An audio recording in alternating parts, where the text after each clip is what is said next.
Mamen, for today's video, mamen, tirahin natin yung nagte-trending na tokwa or tofu squares, mamen, kasi balita ko ay napakasarap daw, napaka-creamy at pwedeng ulamin, pwedeng papakin, pwedeng pulutanin, kaya tirahin na natin, baka tirahin pa ng iba. Eto na nga, mamen. O nga pala, magandang araw sa'yo. At salamat at nandiyan ka, nananatili ka, nanonood sa mga cooking show natin. Ito, ginamitan natin yan ng toho, mamen. Yung malaking tokwa yun na binili kayo sa magtataho para talagang hindi maasim at bagong gawa.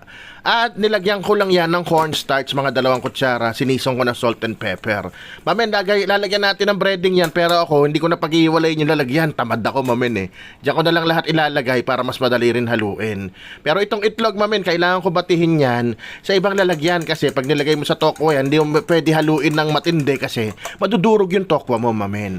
So yan, isang medium egg lang nilagay ko para sa tofu or tokwa na worth 60 pesos sa magtataho. Hindi ko alam sa inyo, baka mas mura o mas mahal kasi alam ko dito, huling bili ko noon 45 pesos lang.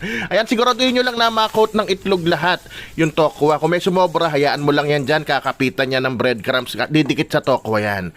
O yung breadcrumbs, ganun din, siguraduhin nyo lang ma-coat sila lahat. Kaya medyo halu-haluin nyo lang ng dahan-dahan, bahagya at baka kasi madurog yung tokwa, mamen. O pag goods na yan, pwede nyo na rekta prito yan, isa-isa lang ang lagay at magkakahiwalay kasi magdidikit yan.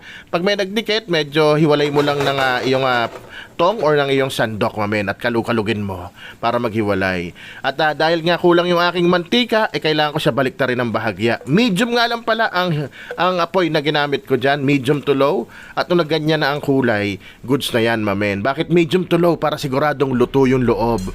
O rekta na yan, mamen, di ko na palalamigin.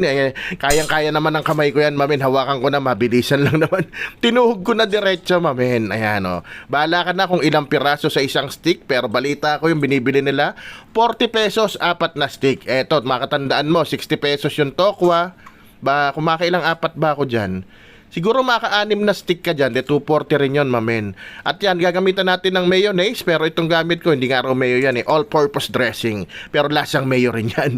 Ayan, nilagyan ko na oyster sauce at liquid seasoning. Kung napapansin nyo, dinamihan ko yung oyster sauce kasi tutubigan ko ng bahagya yan, mamen. Kasi pag hindi mo tinubigan yan, masyado yan malapot para ibuhos mo dun sa tofu squares mo, mamen. Ayan, ang goods na sa akin yung consistency.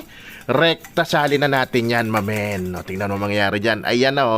Yan ang magpapasarap dyan. Tama si Sir Eric Wok Mukbang, yun ang unang nag-content niya na para lang siyang sisig sauce, mamen. Pero nung tinry ko, napabili ko ng gin, mamen. Napainom ako, ang sarap niyang pulutanin, lalo't may hot sauce ka. O paano? Isisigaw ko na!